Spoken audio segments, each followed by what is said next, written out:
Oke, quick prediction. KB, Rebellion or Ararki? Wah, ini kalau misalkan early stage pasti di RRQ sih karena mereka punya Eudora, so mungkin bakal bisa dimaksimalkan dari instant kill pick off-nya apalagi dia bawa jauh head. Oke, Alright. KB Ararki. Sementara Oji. Dari draftnya ini untuk saat ini masih di RRQ sih. Tapi kalau misalnya bisa di kontes kita kan gak ada yang tahu. Dan langsung saja Benar. kita menuju ke Land of Dawn untuk kali ini. Para pemain dari tim RRQ Oshi dan juga Rebellion Genflix masih seperti biasa. Dan untuk kali ini agak sedikit berbeda untuk Val. Val tidak mau terlalu birahi, tidak mau terlalu barbar seperti biasanya. Dia bakal coba untuk mengawal pergerakan karena dia adalah tank cover bukan tank inisiator KB.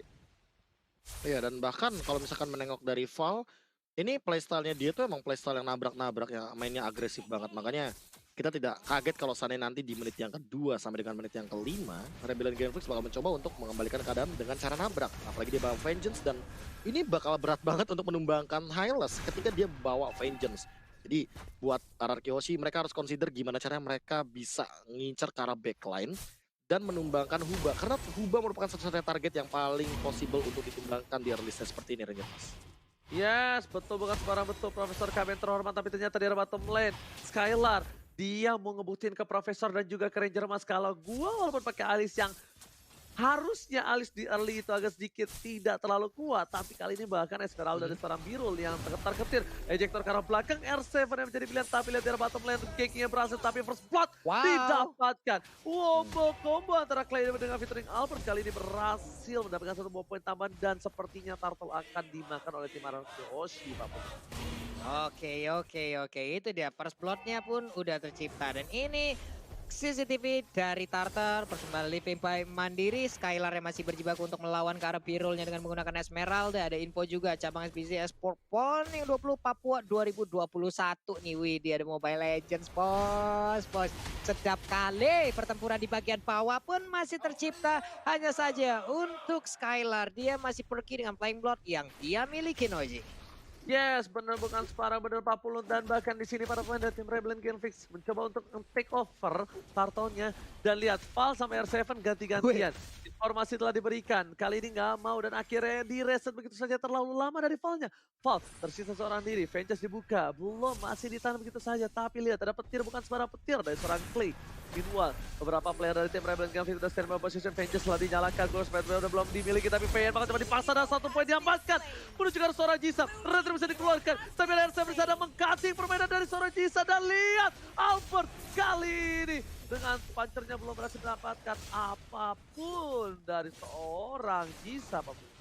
Yap, tapi turtle-nya masih terbuka dan turtle-nya pun kali ini akan menjadi milik dari Albertnya di tempat yang berbeda. Skylar langsung dibantu oleh Clay berhasil untuk mendapatkan satu player lagi yang dimiliki oleh Rebellion Genflix. Mulai bonyok 3-1 point kill dan juga ada satu turtle yang berhasil diamankan. Alright, betul sekali 40, tapi kali ini kita bakal lihat saksikan sendiri. Tim fight terjadi, gol sepatu dibuka. Karpet merah untuk para pemain dari tim RRQ Oshi, tapi ternyata kali ini kisahnya berhasil dapetin VN. Masih ada ejector. What a play from Skylar, berhasil mengcover seorang VN pertukaran jungler dengan dua support dan juga tanker. Profesor KB, is it worth it? Wow, aku tidak melihat ini adalah pertukaran yang cukup baik bagi Rebellion Genflix karena back again Jisa tumbang. Tapi yang paling terpenting adalah Val-nya nggak boleh tumbang di saat teamfight Turtle terjadi. Karena dari tadi ya aku melihat ketika teamfight Turtle tuh bener-bener penting banget kehadiran dari Val. Dan tapi di arah bottom lane-nya Skylar, dia nggak punya mana. Kalau dia punya mana, itu adalah kerugian yang berlipat ganda bagi Rebellion Genflix. Karena ini tumbang Esmeralda aja udah rugi. Dan itu bener-bener rugi banget, Rangers. Yes, betul sekali, tapi lihat dilempar ke arah belakang. Val masih menjadi pilihan bola-bola warga dan bahkan satu petir bukan semalam petir. Dikati begitu saja. Ryuk mau kemana? Gak boleh pulang, maunya digoyang, dipaksa dan ternyata anak kecil kali ini harus flicker ke arah belakang. Jangan panggil aku anak kecil tapi dinosaurus kecil, paman. Tolong aku. Di arah top lane. Dia tersisa seorang diri untuk melakukan clearing minion. Sedangkan Skylar dengan stiker EVOS-nya masih coba untuk bertahan di arah bottom lane dengan ada Blood on 40. Oke, Skylar-nya pun masih sangat-sangat kuat, masih sangat-sangat strong di bawah untuk mempertahankan ke arah lane-nya sendiri. Tapi dari minimap kita lihat ada pergerakan 3 orang, ada Lunox, ada Roger dan juga Esmeralda di mana kali ini kita lihat lagi dan lagi terjadi. Kukira Baywan ternyata bawa kawan.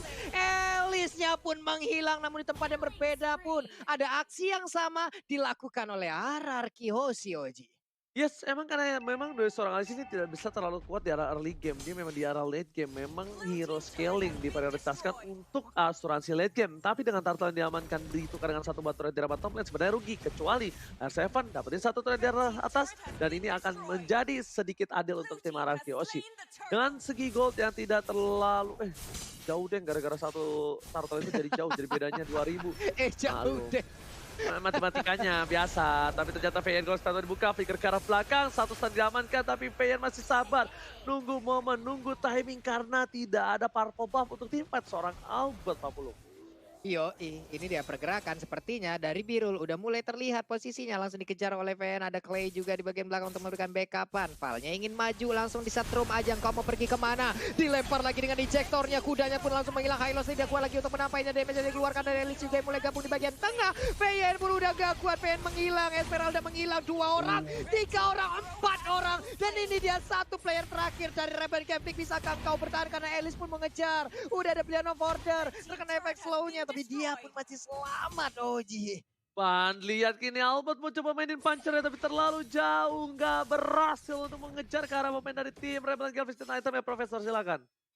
Iya, apalagi kita satu momen di mana Val-nya lagi dan lagi terculik ini karena dia baru punya Dominance Ice. Dan itu nggak cukup untuk mendobrak semua damage yang diberikan oleh teman-teman RRQ. Oke, kita lihat di sini Albertnya udah punya War Axe. Yang artinya dia benar-benar ready banget untuk teamfight jangka panjang. Dia bakal punya penetration selama mungkin ketika Puncture masih berjalan. Dan endless battle membuat dia makin lebih bisa sustain dengan lifesteal dan true damage yang ia miliki. Tapi R7 ini akan menjadi ancaman tersendiri. Karena apa? Karena nanti di teamfight jangka panjang ketika dia udah punya Vengeance spell-nya dan ditambahkan dengan Bloodlust X yang ia miliki, Inferno tentu akan menjadi penyelamat kalau misalkan dia mau head to head, apalagi lawan kuda luar biasa Val yang kali ini berada di hadapannya, Ranger Mas. Yes, benar sekali Profesor KB terhormat, tapi kali masih akan didapatkan. Albert berhasil mendapatkan 6 poin kill. Meanwhile di arah bottom lane, Finn akan coba masuk mengganti begitu saja. Gak boleh pulang menjadi goyang dari Val, mau kemana? Pages dibuka, damage selalu banyak digunakan. Tapi ternyata Toros yang dapetin siapapun dari Kening, dan Albert kali ini bakal coba di cover. Phantom execution-nya pun harus dipakai untuk menuju ke arah belakang. Sedangkan itu lihat, R7 tiba-tiba datang. Jisa terkaget terkejut terheran-heran tidak ada human transform. Penambah kalikan faultnya tidak ada. Jisa tershutdown di depan sana. R7 benar-benar mengejutkan, surprise yang Motherfather dan bahkan para main tim Rebel Kevin kali ini perang poranda. Strateginya tidak berjalan dengan lancar. R7 di garis depan sana berhasil ditumpahkan dengan 1 poin oleh seorang Lunox. Huba akhirnya memperhatikan pergerakan barbar dari seorang R7. Sampai sana loh dia ngedorong mundur pemain Rebellion Gameplay, hampir masuk ke dalam pagar rumahnya masing-masing. Nih ibarat dia ngedorong nih dari Pulau Gadung sampai ke Kemang Selatan nih Ji, didorongnya tuh Ji. Jauh banget, sendirian aja digangguin oleh R7. Player goals by Living Mandiri di mana Skylar mengungguli dari siapapun yang ada di Lane of Dawn untuk perolehan golnya. Profesor, ini lambat laun. Gak bakal lama lagi kalau mereka dari Rebellion Gameplay hanya seperti ini mempertahankan seperti ini, hanya tinggal menunggu momen, tapi momen itu entah kapan datangnya. Mereka harus pintar untuk mencari momennya ya Prof ya, kalau ingin bisa ngebalikin keadaan. Ya, tunggu momen snowball sih, karena kalau Valnya diculik satu persatu terus-terusan kayak gini, nah itu dia, itu yang ditakutkan. Bakal ada penculikan lagi dan bahkan tim fight-nya akan berlanjut terus Ranger Mas. Oh my god, Albert almost berhasil kabur dan ternyata tidak terlalu cepat. Laser Winter Terancam dikeluarkan, langsung ke arah belakang. Skylar memberikan semua damage terhadap para pemain tim Rebellion Gameplay. Dan bahkan kali ini 4-2. Birul gak boleh pulang, maunya digoyah dan bahkan Birul ditumpangi di arah turretnya. Langsung tidak bisa bergerak banyak dan Birul hanya bisa pasrah 40. Yap. Itulah yang terjadi lagi dan lagi, harus kehilangan begitu banyak player dari Rebellion Gameplay. Teman dari arah Kyoshi, mereka begitu menguasai pertandingan dan sekarang Skylarnya punya purple buff. Siap untuk makin mengacak-acak lagi, siap untuk makin menabrakkan dirinya ke kerumunan player Rebellion Gameplay, Koji. Alright, bener banget Pak Pulung. Tapi lihat di sana damage yang diterima oleh seorang Val terlalu banyak. Bahkan Valja udah menjadi bulan-bulanan warga dengan 5 kali ditumbangin. Udah mulai masuk ke arah belakang. Meta Match juga seperti seorang Birul. Esmeralda gak bisa bertahan, tapi lihat damage terlalu besar diisu dengan Bloodthorn. Dan bahkan Esmeraldanya lumpuh. Langsung tak bergerak sama sekali. Di tengah sana, R7 coba dimasukin. Dimakan, dilahap, dijilat, dilepain. Dan bahkan Vengeance di pop up. Inferno dibuka. Val tertahan seorang diri. Tapi di belakang sana Skylar berhasil mengusir mundur seorang Huba yang gak bisa mengcover para pemain dari tim Rebellion Conflict. Tapi di arah top lane-nya. Lihat top lane-nya. Top lane-nya mencoba di rating, tapi ternyata itu gak cukup untuk Rebellion Conflict yang mereka almost kehilangan turret inhibitornya 40. Yap, cuman posisi dari Roger kayaknya udah mulai ke spot, Tamusnya ngegejar kayaknya bakal ketahuan. Iya, ini dia. Ini akan menjadi momen yang sangat-sangat mengerikan untuk satu player yang dimiliki oleh Rebellion Conflict, di mana Tonrosnya udah mulai masuk, ada Lycan Force, gak bakal kuat. Gak bakal bisa untuk menangkal fight-nya damage yang dikeluarkan oleh Lancelot dan juga Tamus. Iya, licin juga Lancelot yang mirip gue, tapi silakan Profesor. Mohon maaf, saya dengar tadi ya. Aduh, Jangan pedes kira banget kami kuping tidak gua dengar. dengernya. Iya, jangan kira kami tidak dengar. Tapi itemization-nya Blade of Despair membuat damage yang tadi kejutan banget mungkin bagi Papulung. Karena Jisa juga udah terdeteksi terlebih dahulu oleh Molten Side yang dimainkan oleh R7. Dan tidak, oh wow, bahkan Clay. Bahkan Skylar. Gak, aku kira cuma R7 doang yang tadi mengamankan item untuk anti ejector. Dan ternyata kali ini semua pemain dari RRQC beli anti ejector. Biar ini fokusnya Finn bener-bener ngelontarin Rebellion Genfix. Karena defense item yang mereka miliki belum begitu banyak. Dan bahkan damage dari Huba dia hanya mengandalkan dari Genius One.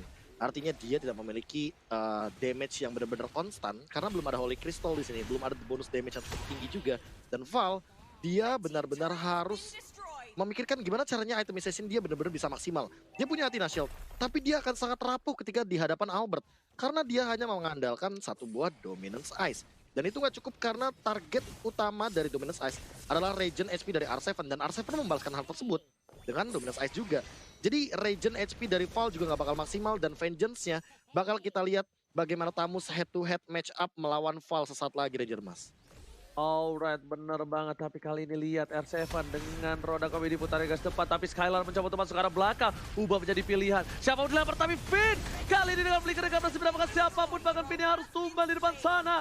Sang kapten harus hilang. Tapi Albert masih mau lebih. Dengan depan cerah dikeluarkan. Ada Skylar di depan sana. Skylar juga gak mau terlalu terburu-buru. Karena mereka menunggu satu buah super minion. Dan ternyata mereka tarik ulur lagi. Mereka gak mau terlalu terburu-buru. Karena tak ada sang kapten untuk kali ini. Profesor dan juga Papulung. Yap. Dengan konsel yang dia tadi udah gunakan, dia masuk ke bagian dalam, ada flicker juga yang udah dia gunakan. Tapi ternyata tidak ada target dan sekarang akan ada satu pick off yang dilakukan oleh pemain dari RQC. Untungnya Eudora masih bisa pergi, Clay-nya langsung kabur, ngacir pergi ke arah yang berbeda, memisahkan diri dari rekannya. Jisa masih mencari, udah ada satu Phantom Execution, sakit banget. Brian of Order, Elise-nya mulai masuk, langsung di stun aja, mulai disedot semuanya, mendonorkan darah terhadap Elise. Skylar-nya mengejar lagi ke arah mana, Engkau-nya masih bisa selamat untuk Skylar. Tapi R7 masuk terlalu dalam dan hilang sudah beberapa pemain dimiliki oleh RRQC Oji. Oke, tapi lihat Skylar langsung mundur ke arah belakang. Di sini 3 versus 4. Para pemain dari tim RRQC, ada sang kapten. Kali ini mencoba untuk masuk ke arah belakang. Skylar mencoba untuk nge-cutting tapi ternyata tidak. Skylar pun sadar dia harus tidak boleh terlalu nafsu, tidak boleh terlalu birahi. Karena kalau misalnya nafsu sedikit saja hilang sebelangga.